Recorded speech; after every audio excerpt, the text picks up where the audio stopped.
পোস্ত তো অনেক রকম পোস্তই এর আগে আপনারা খেয়েছেন কিংবা বানিয়েছেন। আজ আমি আপনাদের সঙ্গে শেয়ার করছি সজনে ডাঁটা আলু পোস্ত। তবে এই সজনে ডাঁটাটা কিন্তু একদম কচি যে সজনে ডাঁটা হয় সেই সজনে ডাঁটা আলুর পোস্ত। এই সময় কিন্তু কচি কচি সজনে ডাঁটা বাজারে দেখতে পাওয়া যাচ্ছে। আর এই কচি সজনে ডাঁটা আলুর পোস্ত কিন্তু গরম গরম ভাতের সঙ্গে দুপুরবেলায় দুর্দান্ত খেতে লাগে। নমস্কার বন্ধুরা, অনুশ্রী রান্নাঘরে আপনাদের সবাইকে স্বাগত।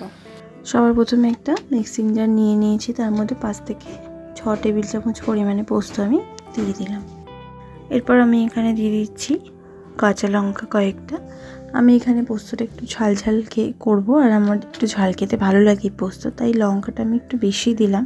এটাকে একটা মিহি পেস্ট বানিয়ে নেব। আপনারা যারা ঝাল কম খান সেক্ষেত্রে কিন্তু ঝালটা এখানে নিজেদের স্বাদ অনুযায়ী দেবেন। এরপর গ্যাস অন করে একটা কড়া বসিয়ে নিয়ে তার মধ্যে দিয়ে দিলাম খানিকটা পরিমাণে সর্ষের তেল। তেলটাকে ভালো করে গরম করে নিয়েছি।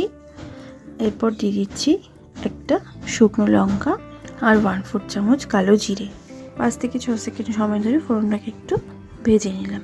ফোড়নটা একটু ভাজা হয়ে যাওয়ার পর 4 থেকে 5টা মিডিয়াম সাইজের আলুকে আমি এরকম লম্বা লম্বা করে কেটে দিয়ে পরিষ্কার করে নিয়েছি। আলুগুলোকে দিয়ে দিলাম তেলের মধ্যে। আলুগুলোকে দিয়ে ভালো করে নাড়াচাড়া করে একটু ভেজে নেব।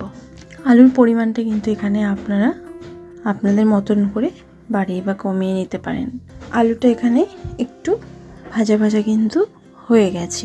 এরপর আমি এখানে 250 গ্রাম পরিমাণে সজনে ডাঁটা নিয়েছি, একদমই কচি। সেই সজনে ডাঁটাটা দিয়ে দিলাম। সজনে ডাঁটাটাকে দিয়েও আলুর সঙ্গে একটু ভেজে নেব।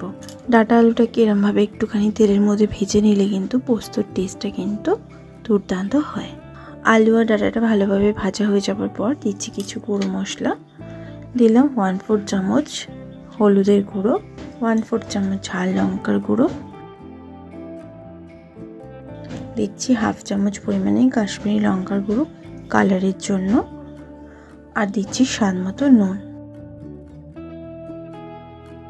ভালো করে সব মশলাগুলোকে দিয়ে আমি ফ্লেমটাকে লোতে রেখে কষিয়ে নেব।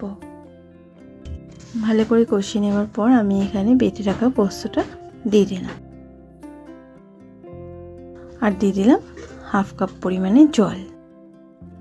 পোস্তটাকে দিয়েও আবারও ভালো করে একটু কষিয়ে নেব।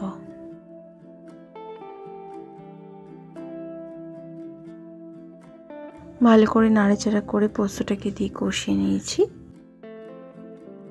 এরপর আমি এখানে দিয়ে দেবো 2 কাপ পরিমাণে জল।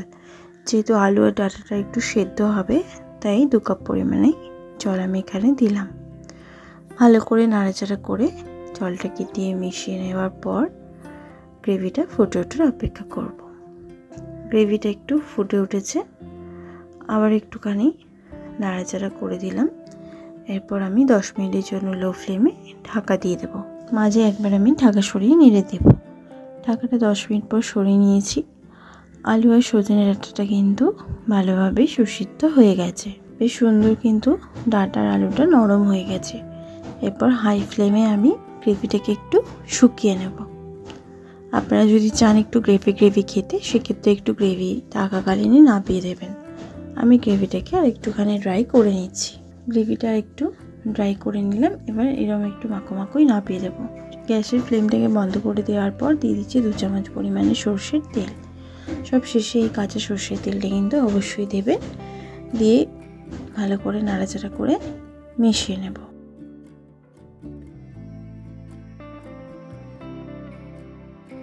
এরপর আমি এটা গরম গরম সার্ভ করে নেব। দুপুরবেলা গরম গরম ভাতের সঙ্গে এই কচি সজনে ডাঁটা আলুর পোস্ত কিন্তু খেতে অসাধারণ লাগে।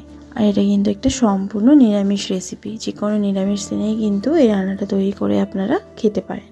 আশা করছি আপনাদের ভালো লাগবে। ভালো লাগলে লাইক শেয়ার করতে ভুলবেন না। কমেন্ট বক্সে কমেন্ট করে জানাতে ভুলবেন না রেসিপিটি কেমন লাগলো। ভালো থাকবেন, সুস্থ থাকবেন। ধন্যবাদ।